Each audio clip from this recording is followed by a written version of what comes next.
Tooth paste లో చూసినట్టయితే చాలా రకాల కెమికల్స్ ఉంటాయండి. జనరల్ గా ఎవరం గమనించాం మనం.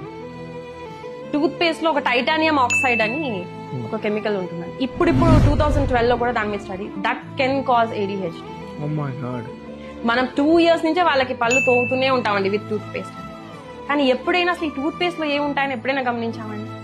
దాంట్లో ఉండే కెమికల్స్ ఏంటి వాటి వల్ల?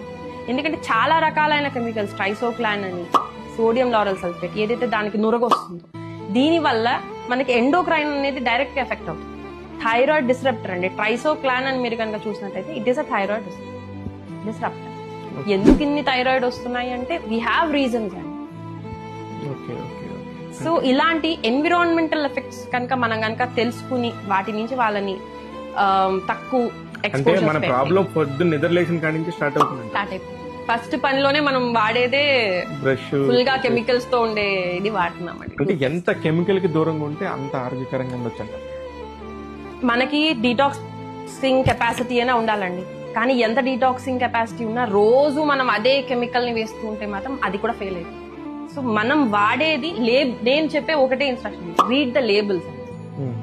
ప్రతి వాళ్ళం చదువుకుందాం, ప్రతి వాళ్ళం ఆర్ గ్రాడ్యుయేట్స్. వాళ్ళు చదివేటట్టుగా ఇవ్వరండి, కావాలని